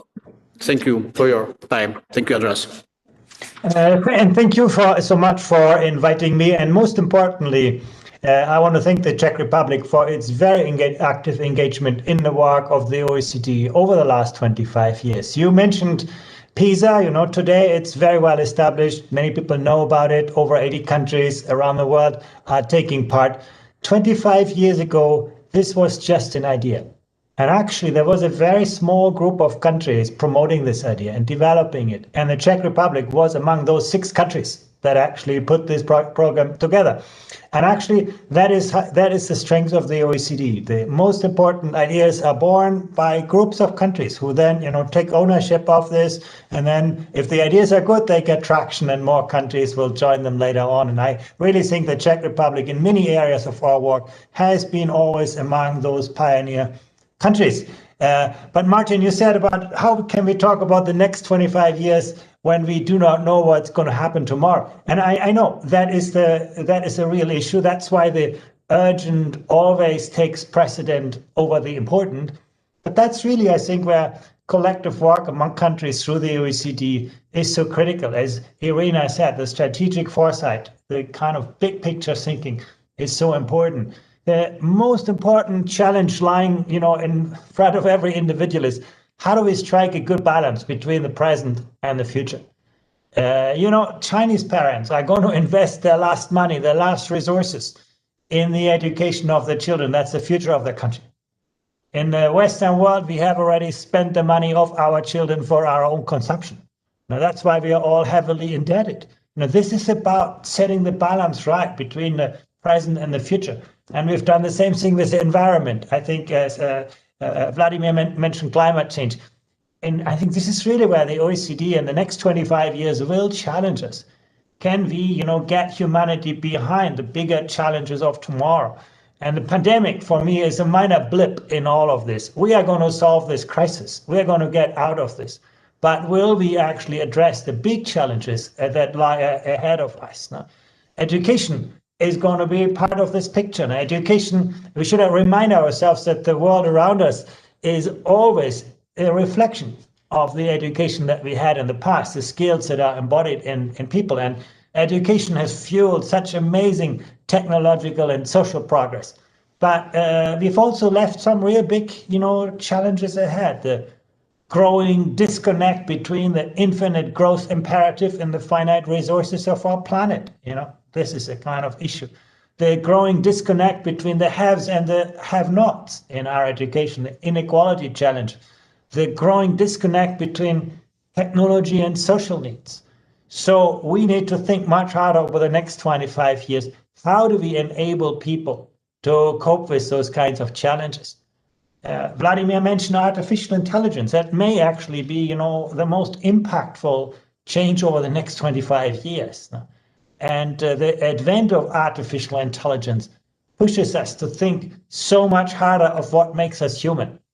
On the one hand, you can say technology is incredibly empowering. The most important companies these days are not created by a big industry. No? They're created by a big idea. And they often have the product before they have the money. That's the kind of empowering factor. But technology can also be incredibly disempowering.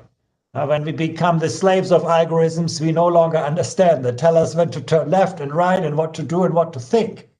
I think we consider social media such a great tool to connect ourselves, but they connect us with people who think like us, who work like us, who look like us. It's actually even more challenging today to embrace the diversity of different perspectives, different ways of thinking, different ways of working. And for me, that is the skills challenges of the next years. Will we sort of win this race between humanity and technology, or will we become the subjects of technological development? We deal with the asymmetries between the costs and benefits of change. And, if you, as a government, you want to do something, the costs are immediate, the benefits are long-term. No, that's a very hard sell to people. No, I think those are really issues. The last point I really want to make is the question to remain relevant. And if you look at the outcomes from PISA, within the OECD, the Czech Republic is doing fine. Not so much improvement that we have seen, but it's an education system that continues to do quite well. But actually, when 25 years ago, that was great, because there was no one around who did better.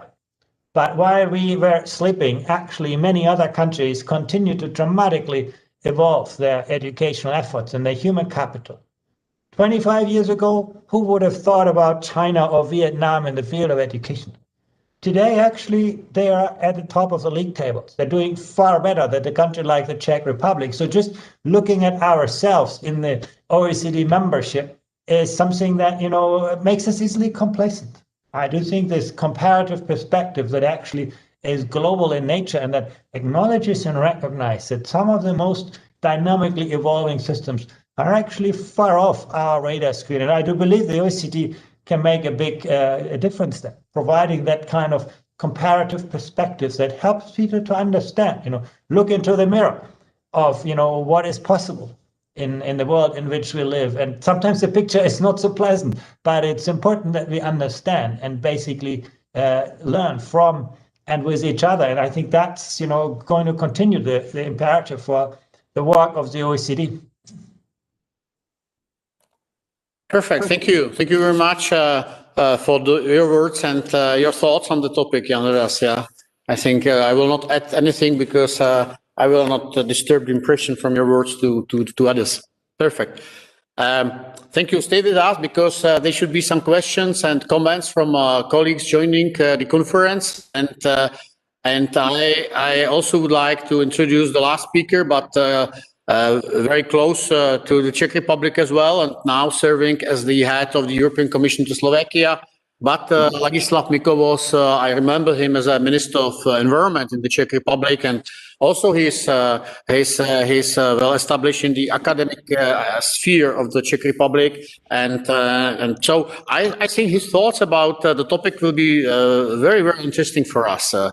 Ladislav, if you can share with us your thoughts on the future of OECD.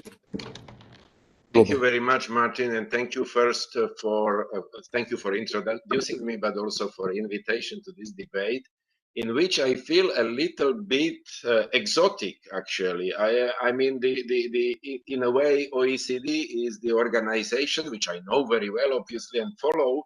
But it's the organization which is dealing with economics and politics, and I am neither economist nor politician. I am rather, let's say, civil servant and ecologist. But maybe that could be interesting to have some kind of view from the side into the agenda. And I have to say that I have been working intensively during the previous interventions because many things were already said, and I don't want to be completely repetitive.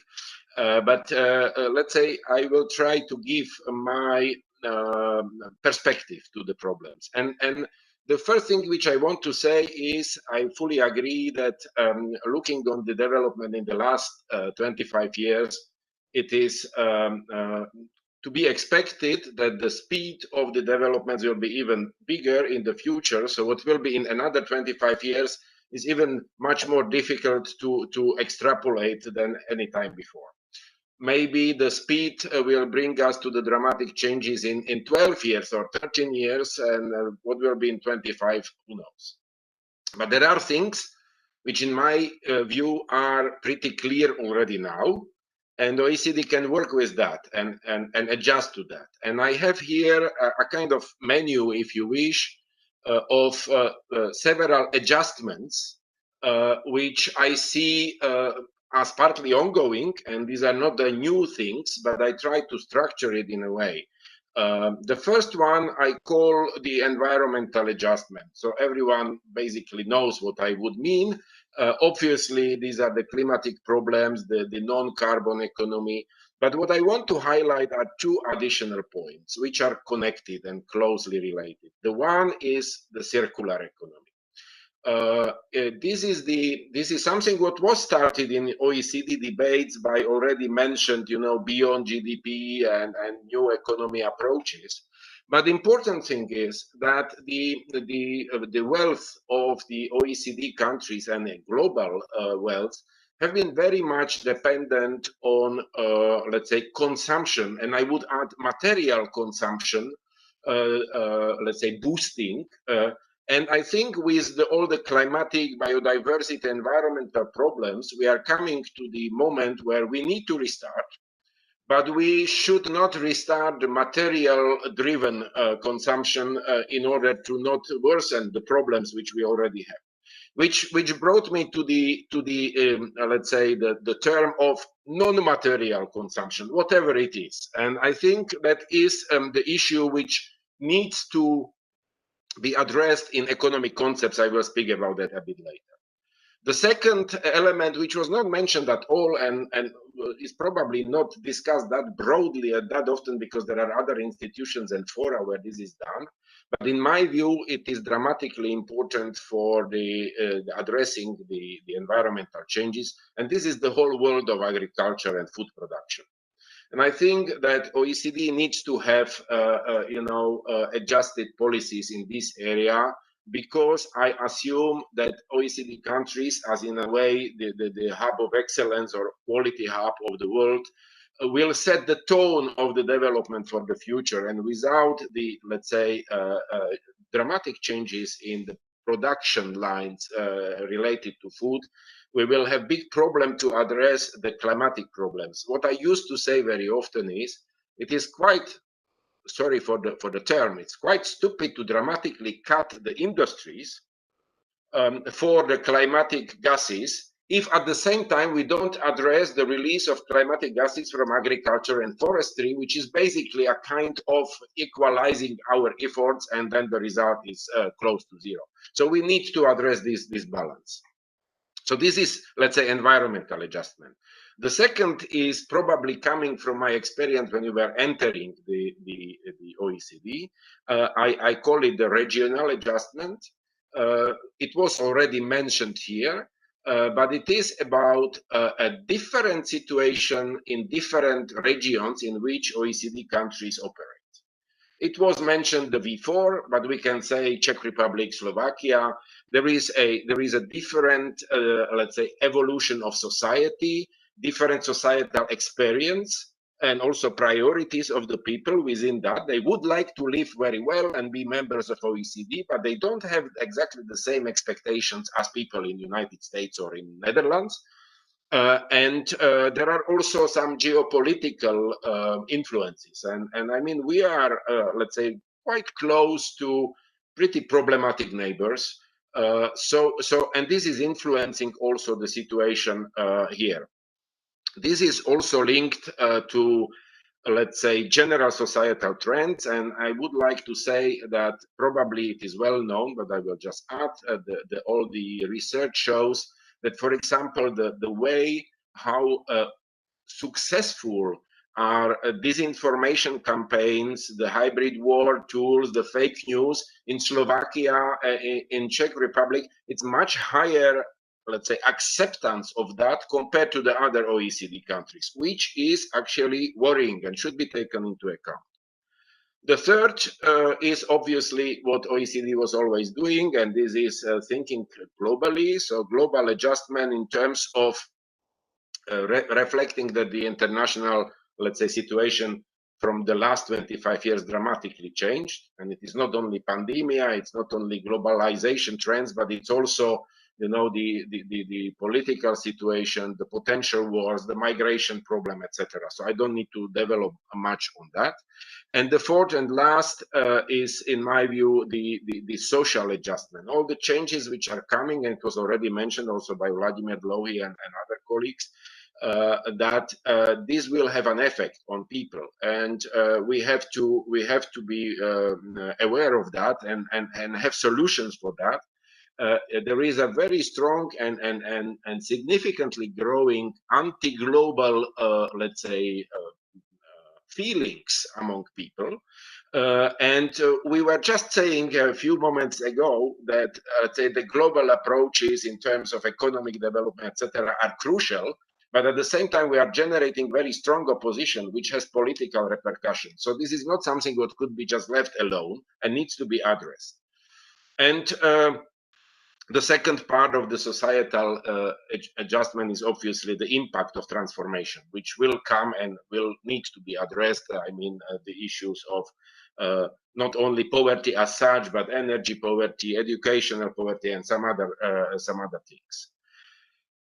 Now, to summarize, I would like to say that I didn't mention, for example, issue like digital transformation, because I really believe that the preparation for the future of OECD has two big elements. What I was speaking about is more content or structural element, but then you need also to develop the proper tools. And tools, this is education, this is digital transformation, but this is also transformation of economic concept. And I would like to spend my last few seconds on that. I really think that we already did and consulted these issues before Corona crisis. But at the same time, I'm quite sure that it was in a way gradual. It was step by step. It was about thinking about how we gradually change. But I'm convinced that we need, also in line with all the challenges, transform the economic approaches quite dramatically, let's say by bigger steps. I don't call it revolutionary, but it is, because many people don't like speaking about the paradigmal change, etc. But it's true that the problems with climate, with soil, with agriculture, with biodiversity simply cannot be tackled by economy which is not taking into account the externalities which are not part of the economic concept today, or not at least part of the official economy, despite of certain, let's say, indices already look on that. So we have to address content, but we have to address tools, and among the tools, with education, which I fully support, with digital transformation, it is also economic move transformation, whatever we call it. And I will add my favorite beer session idea. So that means, I mean, people speaking around the beer in the pub, which is now so rare in Czech Republic, that we are solving, just as an example, anecdote, we are solving now the problem of who is going to pay, you know, the bill to the state budgets, because automatization, because of machines working instead of people, etc. At the same time, we are going to address the climatic problems and finding, you know, the approaches which will be different from the previous. My question is, if we start instead of taxing work, because it will be less and less workers in the future, and we start taxing the use of resources, whatever we so I'm not speaking about carbon only, but resources as such, probably we can fill well the budgets of OECD countries and address also the money for, you know, the social support and retirement, etc., without really thinking about how to tax machines. But this is beer discussion, as I said. But I want to put a bug into the ears of some people around. Probably there are some concepts already around that development. So summing up, in the future of OECD, I really see that the policies, meaning content, and economical, meaning approach or tools, both should be adjusted in a qualitative way, not the gradual steps, but a qualitative way. That would be probably my very short summary, and I hope I was clear enough. Thank you. Perfect, Ladislav. Thank you very much for your thoughts. It's it's encouraging. So many questions and comments. I don't know if somebody would like to join that, but I give a chance to react each other from this panel. If you have something to ask or add to what was said by your colleagues, you are open for that. And just give me some signal that you would like to take floor. And I have one question in mind, Ladislav, and we are both Slovakia, Czech Republic, middle-sized countries. We do understand how is important open business, open trade, and how the global governance is important to have a rules in globalization, because you mentioned several anti-globalization waves we are facing now. Even some governments don't believe in multilateral system, and they are trying to do the government deals, which we know from history are not always perfect. But European Union was many years leader in these policies in trade, in investment, global architecture. You know, starting the programs and so together with other countries. How you see now the perspectives that, because we see how booming is Asia, how booming some countries in Africa, geomap is changing. My question is a little bit not polite, I don't know if you're polite or not, but we are representing European Commission. So how you see that the Europe and members of European OECD should add the energy and vision and some energy to even local governments to have ambitious to be leader in the global world we are facing now? I think it's a difficult question, but you are an experienced person. I was going to say that this is not $1 billion question, and if I had an answer, most probably I would be very rich man. But nevertheless, I would maybe repeat what is known, but I sincerely believe that this is the way. In a common addressing the biggest challenges of today's world. When we speak, for example, about the climatic neutrality of EU for the future, it is often seen as a kind of a little bit, let's say, solo approach of Europe against all the world, with all the impacts on the European industry, etc. But in fact, I don't think this is the case. And we have already pieces of evidence that the approach may work. Because Europe is and will stay for significantly long time one of the most, if not the most interesting market for the all other world, including the big countries like US, Russia, Brazil, India, China, maybe. And we have a power to set up the conditions for an access to European market, which will be global, which will be same for everyone, including Europeans. So, and this is very important. It cannot be selective, but it may be demanding. And if it is demanding, and there is assumed or presumed interest on access to European market, that would drive the change also in those who want to operate on European market. So they will be pulled by demand of conditions to be fulfilled in European territory or European market to do something. And then I am not economist. I see now Mr. Blowy and others who are very experienced in that. But I do believe that it is not very economical to split the development and the production into two lines, one which will be addressed for European market and one which will be addressed for the rest of the world. So it will be actually better to invest into the modern technologies in order to be able, without any further problems, access, the market which is demanding more. This is, in my view, a potential mechanism how to get the others to go not to lowest common denominator, but rather to follow, let's say, the forefront of the development.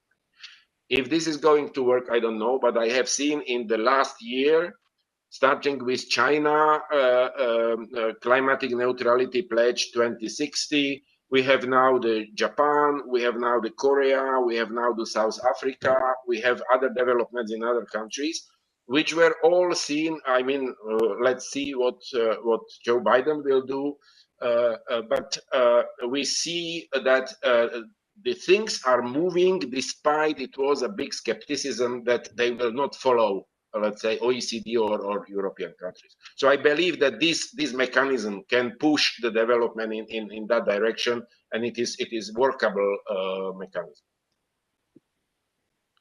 Thank you very much, Ladislav, for your thoughts. And so we have a couple of minutes. We are almost finished this second panel, but Vladimir switched on his camera when Ladislav was starting to talk about taxation. Yeah, so that's why he's an economist, as you mentioned. So I will use the opportunity to ask Vladimir maybe if he would like to add something at the very end of the talks we have today.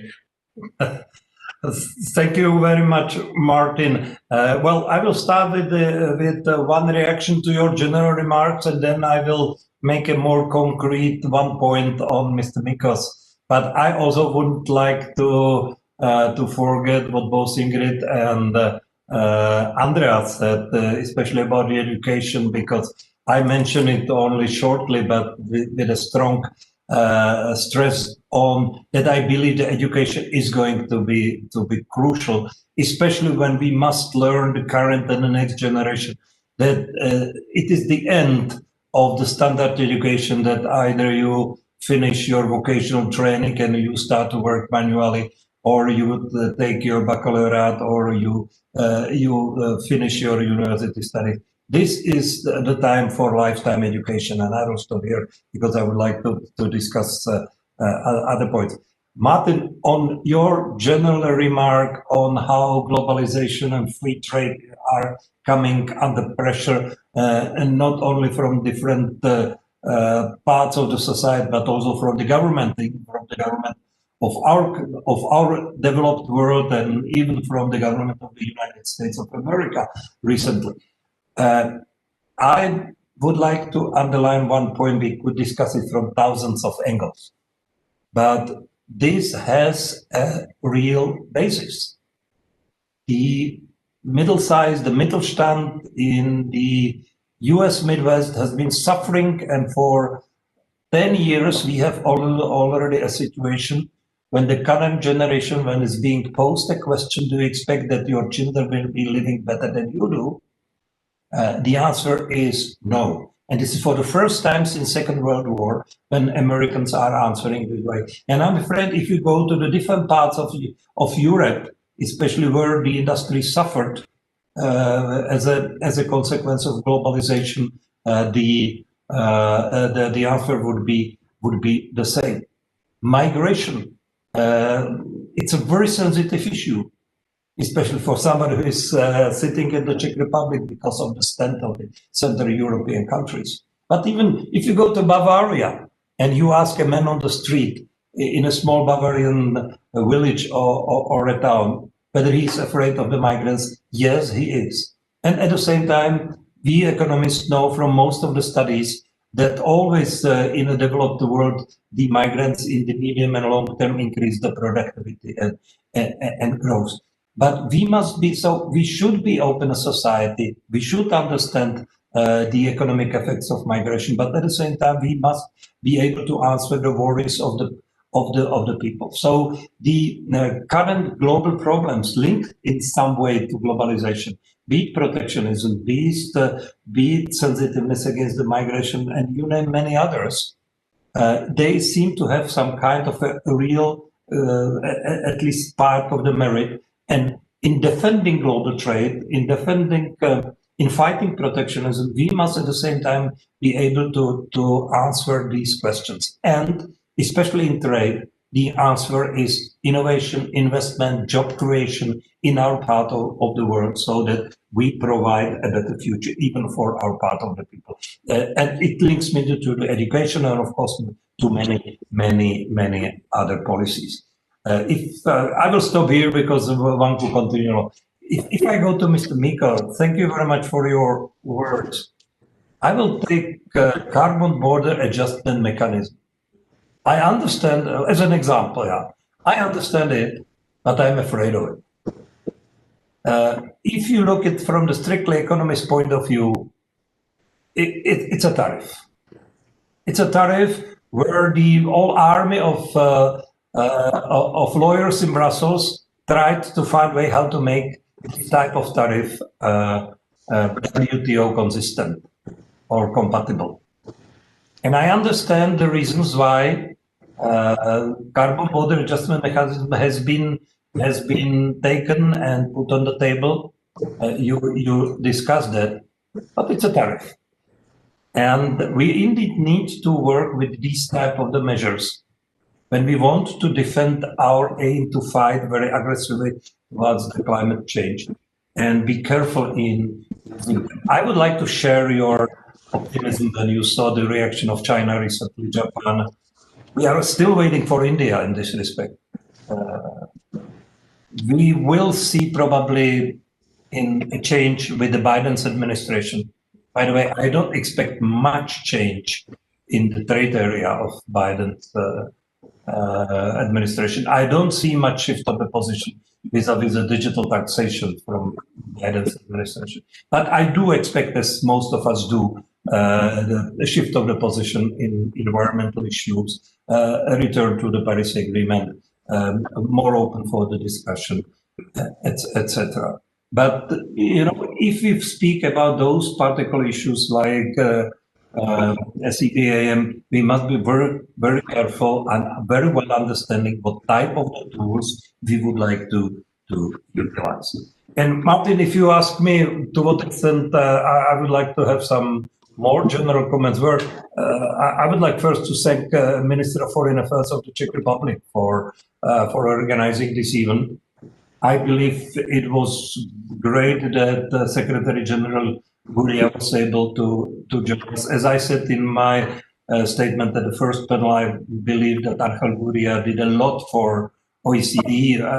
Somebody might not enjoy entirely his way of managing and his zeal, dynamism, etc. But it was exactly his dynamism and zeal which helped elevate OECD to the very high levels. So I was very glad that Archel was with us at the beginning today. I think it was good that we could have evaluate the Czech, and here because we have two Slovak colleagues on this panel, and you know, I'm half Slovak after all. My father was born in Slovakia, and half of my relatives living in Slovakia. My stepbrother is one of the most famous Slovak film directors, etc., etc. So I have a special relations to the country.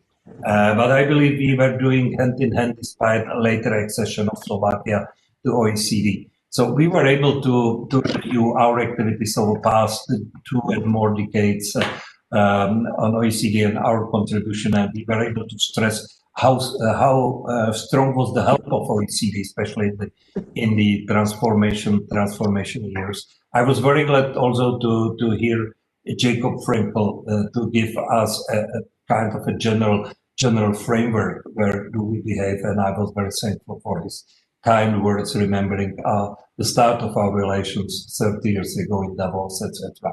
So it was a very useful conference, and I will be frank, I'm happy to be Czech candidate for the Secretary General, but whether I succeed or not, and I hope I will, but of course the competition is strong.